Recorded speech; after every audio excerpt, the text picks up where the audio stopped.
Hey everybody, it's Jason Creel and this is the Lawn Care Life. Today I'm going to talk to you about why your weed control applications may not be working. One of the things that I get told from time to time from people, they'll call me and they'll say, hey, I want you to do weed control and fertilization on my lawn. They'll say something like this: my husband tried to do it himself and it's just not working. He's supposed to be doing a weed and feed and I think he's just feeding the weeds, that kind of thing. And so they'll call me.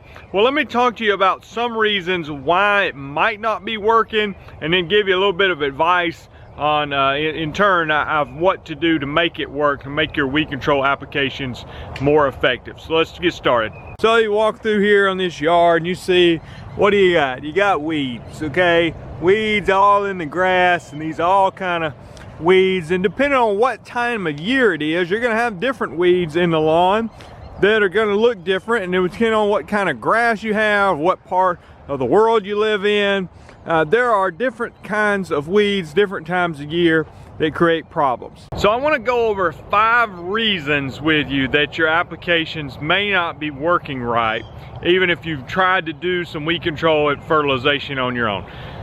Reason number 1 is your timing is wrong. I tell people all the time, when these customers call me and want me to do the weed control, I'll take them any time of the year, but there are certain times of the year that I would prefer them to call me than others. Now, obviously, I'm not going to turn them down if they call me in the middle of the summer, but sometimes when they call me in the middle of the summer and they've got a yard full of crabgrass or something like that, it becomes much more difficult to control. And if they would have called me earlier in the year, then it would have been a lot easier situation to get on handle. Well, same thing with your weed control applications. The timing is very important. And so let's say you go to the big box store and you buy something that says weed control on it. It says on there, right on the label, it says stops crabgrass in your lawn. And you think, okay, this is what I need. I'm gonna put this out and I shouldn't have any weeds. Well, just to give you some basic terminology, the problem with that is when you're putting out a pre-emergent, meaning that you're basically trying to prevent future weeds, it needs to be down before the weeds actually germinate. So if you're late with that pre-emergent, it's not gonna work. So like for instance, I'm in Alabama, our crabgrass typically gonna germinate in my area sometime in March, and I'm just using crabgrass as an example. There's other weeds that are germinating at different times of the year. Well, your pre-emergent needs to be down before that happens. So if you say, okay, I don't see any crabgrass in my yard and it's early April, I'm gonna put down my pre-emergent, and I'm using, again, the time frame where I live. It may, if you live further north, then it's gonna germinate later. If you live further south, it's gonna germinate earlier. It's based on the soil temperatures. But you might look over a yard in my area in early April and not see any crabgrass, but the truth is it's most likely already germinated. So you go to the big box store and put out this weed and feed stops crabgrass, and guess what? 2 months later, your yard is covered in crabgrass. Why? Your timing was wrong. So you've got your pre-emergent in the spring to try to prevent your warm season weeds, needs to be down before those warm season weeds germinate. And then you've got your pre-emergent in the fall that you put down that needs to be down before those cool season weeds germinate. So again, here in my area, the warm season weeds germinate sometime around, March, maybe late February. Just depends on the weather. And the cool season weeds is whenever that weather starts turning cool in the fall. Usually around here it might be around early October. Just again, depends on if we have a cool snap come through early or late in the fall. So point number 1, make sure you understand the timing of the application. That's very important in making the product effective, even if you've got the right product for the right situation. The second reason some people fail in their weed control is that, again, they go buy a product and it says on here, kills weeds, weed and feed. It says it right here on the box, on the bag, and they put it out in their yard and they still have a lot of weeds in their yard. Here's the reason.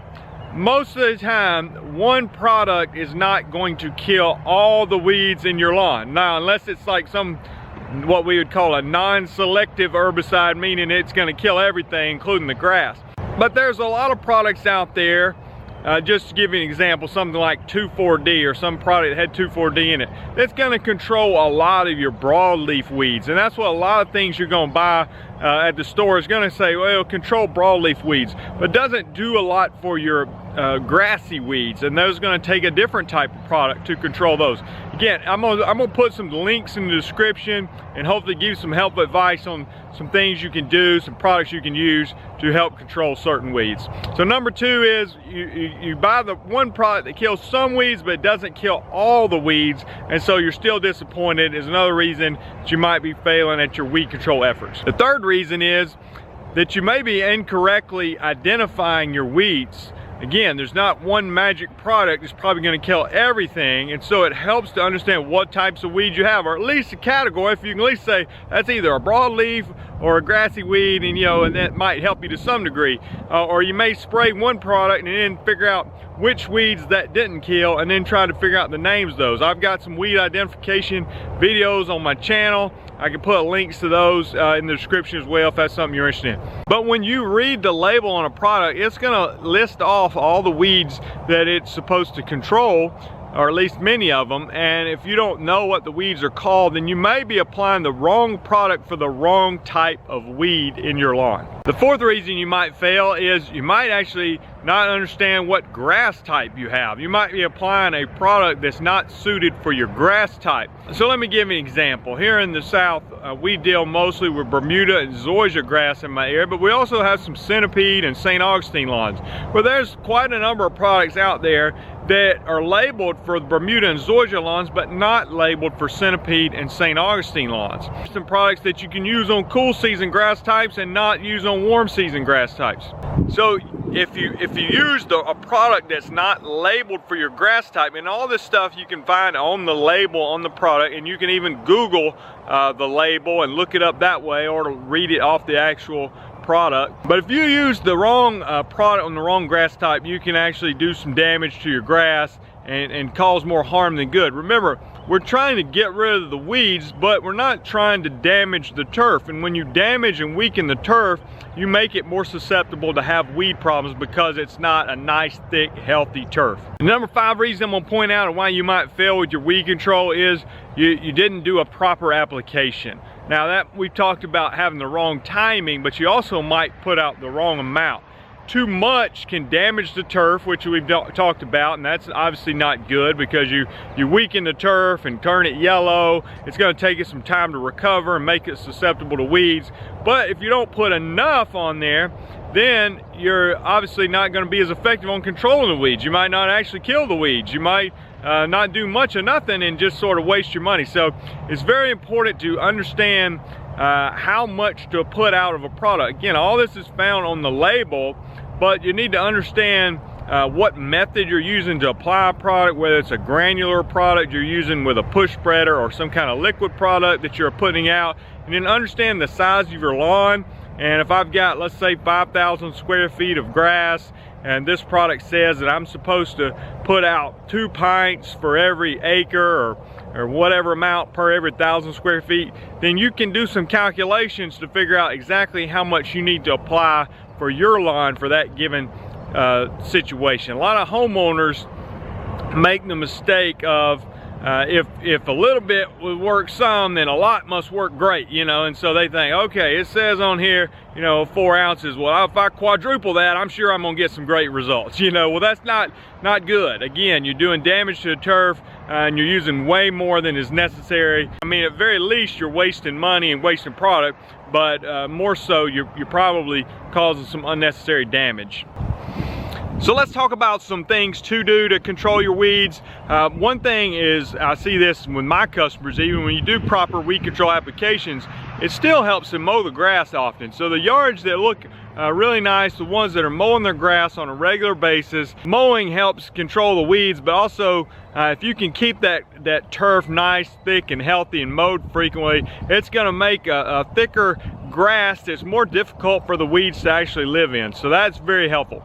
Now, talking about products to use, I mean, you can go to the store and find something that'll be a granular product. A lot of times it'll be like a 0-0-7 with prodiamine, or 0-0-7 with dimension. Those are pre-emergents that'll help big time with your crabgrass if you get them down in time. This is the product that I use for crabgrass prevention. So like my early season pre-emergent, it's called Resolute, and it has again, the active ingredients prodiamine. But this particular product also comes in a granular form that you can put out with a spreader. This particular form is something I put in a big spray tank and mix with other products. But putting this out before that crabgrass germinates makes a huge difference. Like I said, it's not one magic product. This is just helping prevent future weeds. It doesn't do anything to kill the weeds that are already in your lawn. So you got a product like this that I mix in the tank with it. This is Triplet. It's made by New Farm. And you can see here active ingredients. It's got 2,4-D, it's got dicamba and some other stuff. But this, you know, is going to control a lot of your broadleaf weeds. People have dandelions, clover, henbit, all kind of stuff you see in the spring. And this product is what we mix in there with the pre-emergent. So the pre-emergent's helping prevent the future weeds. This product here has helped get rid of existing weeds. There's other products we use to do that, but this is not going to kill the grassy weeds. So if they've got grassy weeds in their lawn, let's say I'm down south where we are and we got a Bermuda yard and they've got some clumps of fescue or something like that, then I'm going to use a product called Katana that can get rid of those cool season grasses that sometimes pop up in our warm season lawns. I understand if you're a homeowner, you can't go out and buy everything, might not have a huge spray tank, but you can work with a backpack sprayer, 2-gallon sprayer, granular products, things like that if this is something you're looking to do on your own. But just beginning to understand which products to use, why you use a certain product, what does this product do to the lawn or to these certain weeds. You know, if I spray this product, how come it killed that weed and didn't kill that weed? I mean, and being able to understand which weeds you're having trouble with, and you can ask questions and begin to educate yourself and begin to understand a little bit more of why things work the way they do. This video is meant just to help you, give you some more information. I know it's covered over some basics of why weed control don't work. I'm basing this off conversations I have with people, particularly homeowners come to me and the things that they say, and they complain about why their weed control didn't work, and I'll go look at their yard and their yard's turning yellow and they put way too much out in the wrong time of the year and it's not working, and how come I still have this weed? And I'm like, well, what did you put on it? And they show me, I'm like, yeah, that's never going to kill that weed. So, you know, just understanding what you're trying to do, like anything, will help you get better results. Hope this video has been helpful. My name's Jason Creel. If you haven't done so, go ahead and subscribe to the channel, or you can check out the other videos on my channel, and in the links below I'll have some products that if you want to look at those, I'll try to give a little description on what they do as well. Talk to you later. Thanks a lot. Bye.